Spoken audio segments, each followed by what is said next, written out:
आजम को चैलेंज करता हूँ, अपनी माँ का दूध पिया। बुखारी में हदीस दिखा रहे, कहाँ लिखा है कि हुजूर का विसाल 12 रबीउल अव्वल को। रसूल मोहम्मद इब्न अब्दुल वहाब नजदी और उसकी शरह की है उसके बेटे अब्दुल्ला ने। मोहम्मद इब्न अब्दुल वहाब नजदी नबी की पैदाइश का जिक्र करते हुए एक जगह लिखता है कि अबू लहब हुजूर का चचा था, काफिर था, अपनी लौंडी सौदिया को आजाद किया। पीर के दिन अजाब में कमी होती है, कहा जो काफिर होकर नबी की पैदाइश की खुशी मनाए उसको अल्लाह इनाम देता है। तो उस माहिद, उस तौहीद के मानने वाले मुसलमान का क्या कहना जो नबी की मिलाद धूमधाम से मनाता है।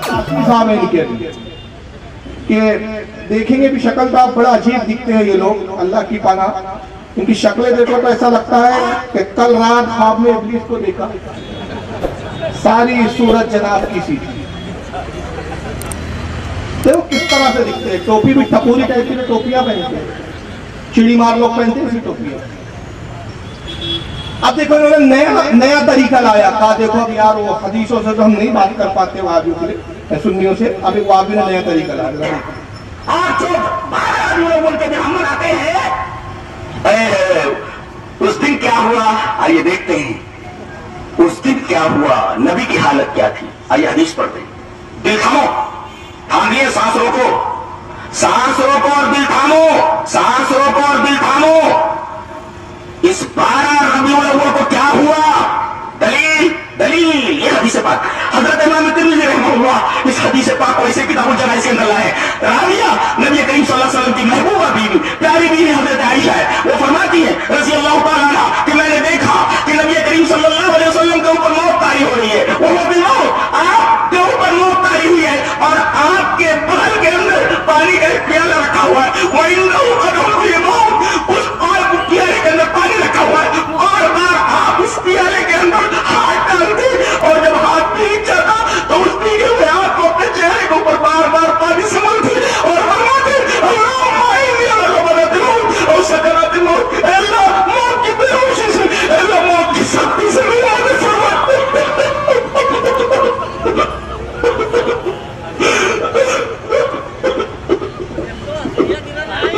देख रहे हैं राजस्थान में रुदालियां होती है, किराए पे दी जाती है वो रोने के लिए, रुदाली बोलती है, राजस्थान में मिलती है। वहाँ का कल्चर और फैशन है कि जब कोई मर जाता था वहाँ ठाकुर वाकुर तो किराए पे लाई जाती थी, किराए से। घरवाली तो सब ऐशो इशरत वाली जिंदगी गुजारने वाले, उनको रोना वोना आता नहीं था, वो किराए वाली बिठा देती थी। उसको कहते हैं दादाजी की दुकान पर, हलवाई की दुकान पे दादाजी की फातिया। कितना कम है इनको, अब इनके पास ये तो काम चला नहीं कि साहब हमें एक हदीस ऐसी सुना दे कि नबी ने कहा मिलाद न मनाना, तो अब दूर की कौड़ी लाए। और मजहब देखो कितना दोगला है, जैसी मुहर्रम आए शियाओं ने मातम शुरू किया, शियाओं ने गम हुसैन मनाना शुरू किया, सारे वहाबी टोली निकल जाते, 3 दिन से ज्यादा गम की जाते थे। भाइयों जायज नहीं, मातम जायज नहीं, गम मनाना जायज नहीं, भाइयों गम जायज नहीं, गम जायज नहीं। 14 साल हो गए इमाम हुसैन की शहादत को, 3 दिन से ज्यादा जायज नहीं। बुखारी के अंदर हदीस है, अल्लाह के नबी फरमाते जो अल्लाह रसूल पर ईमान रखता हो उसके लिए जायज नहीं कि अपने मरने वाले पर 3 दिन से ज्यादा गम मनाए, सिवाय उस औरत के जिसका शौहर इंतकाल कर जाए, 4 महीने 10 दिन उनकी इद्दत के गुजारे, गम के गुजारे, उसके बाद उसको भी इजाजत नहीं। तो ये फौरन शियाओं पे फतवा लगाना शुरू कर देते हैं, गम मनाना जायज नहीं, गम मनाना जायज नहीं। और जैसी मिलादुन नबी आया तो ये पक्के खुशियां बन जाती है। गम का महीना है, खुशी मनाना जायज नहीं, गम का महीना है, खुशी मनाना जायज। क्यों? 12 रबीउल अव्वल जो तारीख है हुजूर के विसाल की भी तारीख। अब इसका जवाब बड़ा है, खास दूंगा मैं, इससे पहले नहीं दिया मैंने कहीं, तो ये पहली बार यहाँ जवाब दे रहा हूँ। दूसरे जवाब तो शायद सुने होंगे आपने कुछ मेरी नेट पे तकरीरों में, लेकिन ये जवाब अभी मैं नया दूंगा।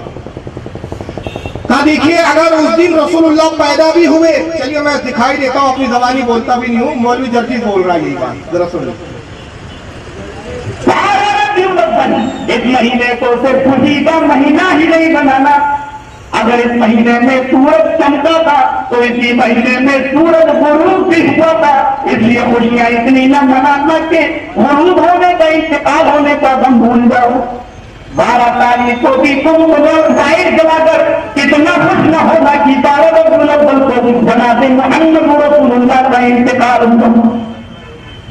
मैं पूछता हूँ कि 12 रबीउल अव्वल का दिन था और हज़रत फातिमा पीटती जा रही थी। इमाम बुखारी रिवायत को लाते कि 12 रबीउल अव्वल का दिन नबी अकरम की रूह निकल चुकी है। बस यही अभी वक्त नहीं है, इशारे हो गए कि खत्म करना है, 10 मिनट में समेटना है।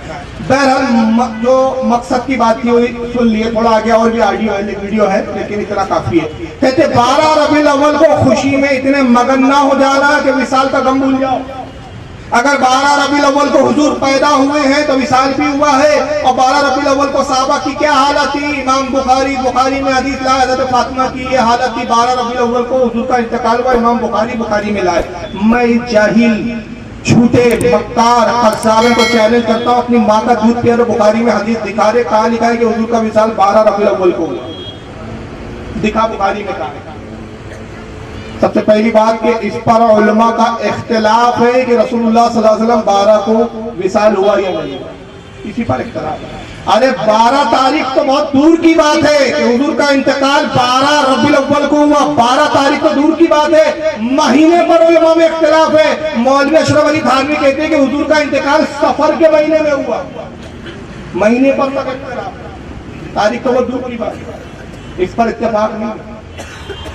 अब सारे मौलवी रो रहे हैं, शिया बन गए सब, गम का महीना है। तो अपने कहा देखो 2-3 जवाब है। पहला जवाब, भाई ये तो हो गया कि 12 को आपके मुताबिक पैदा भी हुए हुजूर और इंतकाल भी हुआ, तो एक वक्त में आदमी एक ही कैफियत से 2-4 होगा, दोनों कैफियत उस पर गुजर नहीं सकती, या तो खुश होगा या गमगीन होगा।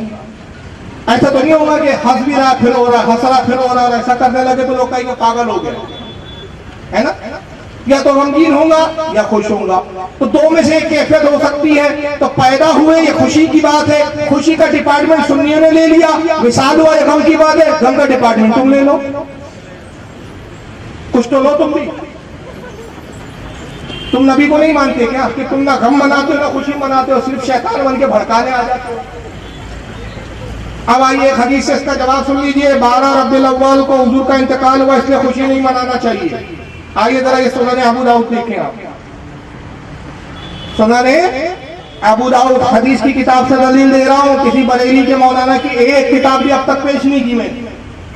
सुनन अबू दाऊद किताबुस सलात, बाब फज़्ल यौमिल जुमाती व लैलतिल जुमा, हदीस नंबर 1047। देखिए हदीस पाक क्या है।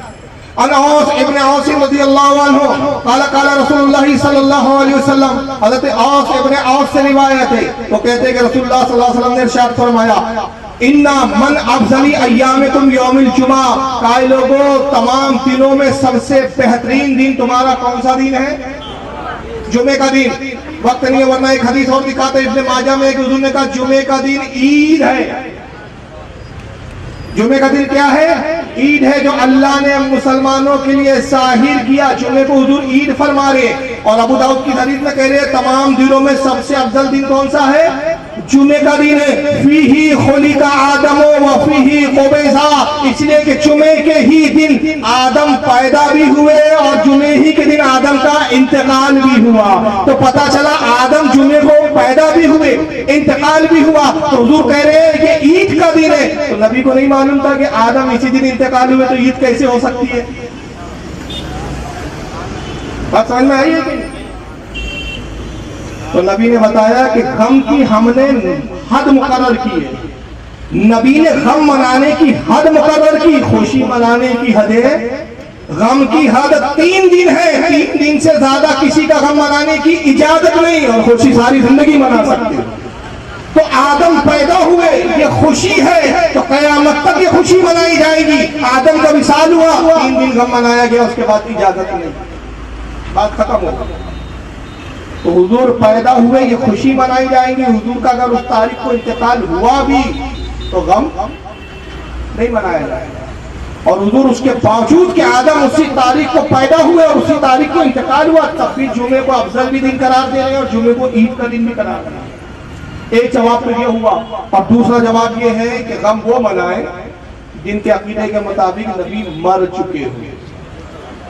हमारा अकीदा यह है कि नबी जिंदा है, हयात है, मौजूद है, अपने उम्मतियों के हालात से बाखबर है। नबी हमसे जुदा हुए ही नहीं, और जब जुदा हुए ही नहीं तो गम हम नहीं मनाते, गम तुम्हें मनाना चाहिए। ये किताब है हक फैसला हक तो मसला, वहां भी खुद अपने मुल्लाओं की नहीं पढ़ता भाई, कितना जाहिल करता होता है। ये हाजी इमदादुल्लाह महाजिर मक्की की किताब है। हाजी इमदादुल्लाह महाजिर मक्की कौन है? ये अशरफ अली थानवी के पीर साहब है, रशीद अहमद गंगोही के पीर साहब है, कासिम नानातवी के पीर साहब है, खलील अहमद अम्बेठी के पीर साहब है, और जिसने तबलीगी जमात बनाई मौलवी रियाज कांदेलवी उनके दादा पीर है। ये फैसला आप तो मसला किताब में क्या लिखते हैं कि मैं हर साल नबी की मिलाद मनाता हूँ, फातिहा भी देता हूँ नबी की, और खड़े होकर सलातो सलाम भी पढ़ता हूँ। सलातो सलाम पढ़ने में बड़ा लुत्फ पाता हूँ। ये शाह अब्दुल हक मुहद्दिस देहलवी की किताब है, अखबारुल अखयार देवबंदियों ने छापा है। क्या नाम है किताब का? ये सारे स्कैन पेज भी है, लेकिन वक्त हो गया, स्कैन दिखा के पढ़ूंगा, बहुत वक्त ही नहीं है असल में। ये शाह अब्दुल हक मुहद्दिस देहलवी की किताब अखबारुल अखयार देवबंदियों के यहाँ से छपी, बरेलियों ने नहीं छापा। इसमें शाह अब्दुल हक मुहद्दिस देहलवी ने 550 साल पहले के बुजुर्ग, ये वो बुजुर्ग आलिम जिन्होंने हिंदुस्तान में इल्म हदीस को राइज किया, इल्म हदीस को लाने वाले शाह अब्दुल हक मुहद्दिस देहलवी। देवबंदी हो तो सिलसिले हदीस इन पर जाकर खत्म, अहले हदीस हो तो सिलसिले हदीस इन पर जाकर खत्म, बरेलवी हो तो सिलसिले हदीस इन पर जाकर खत्म। सारे फिरकों के हिंदुस्तान में जितने फिरके हैं, जितने थे, सब के ये उस्ताद है शाह अब्दुल हक मुहद्दिस देहलवी। अखबारुल अखयार में दुआ करते हुए कहते हैं, ऐ परवरदिगार, मेरा कोई अमल ऐसा नहीं जिसके बारे में मैं ये यकीन करूं कि तेरी बारगाह में कबूल हो। मेरे अमल में कोताहियां हैं, फसाद नियत है, कमियां हैं मेरे अमल में। ये वक्त का मुहद्दिस कह रहा है, और ये पाखंडी दो चिल्ले काट के बोलता बहुत बड़ा अल्लामा हो गया।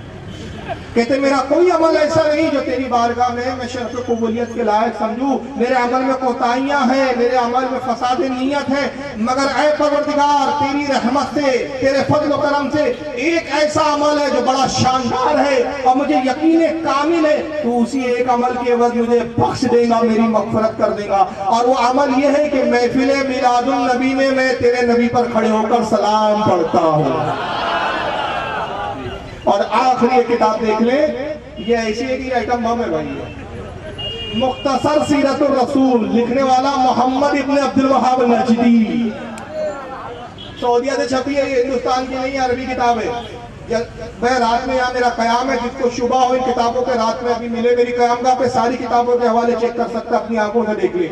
मुख्तसर सीरतुर रसूल मोहम्मद इब्न अब्दुल वहाब नजदी, और उसकी शरह की है उसके बेटे अब्दुल्ला ने। मोहम्मद इब्न अब्दुल वहाब नजदी नबी की पैदाइश का जिक्र करते हुए एक जगह लिखता है कि अबू लहब हुजूर का चचा था, काफिर था, अपनी लौंडी सऊदिया को आजाद किया, पीर के दिन अजाब में कमी होती है, कहा जो काफिर होकर नबी की पैदाइश की खुशी मनाए उसको अल्लाह इनाम देता है। तो उस उस तौहीद के मानने वाले मुसलमान का क्या कहना जो नबी की मिलाद धूमधाम से मनाता है। मोहम्मद इब्न अब्दुल वहाब नजदी ने लिखा और सऊदिया ने छापा इस किताब को, तुम्ही ने छापा है, तुम्हारे ही घर से छपी हुई है। तो इस पर फतवा लगा हिम्मत हो तो मोहम्मद इब्न अब्दुल वहाब नजदी को बिदअती बोलो, हमको बिदअती बाद में बोलना। अल्लाह ताला से दुआ है कि आज की मजनू को कबूल फरमाए और जो भी मुख्तसर बयान हुआ उस पर अमल की तौफीक अता फरमाए। वमा अलैना।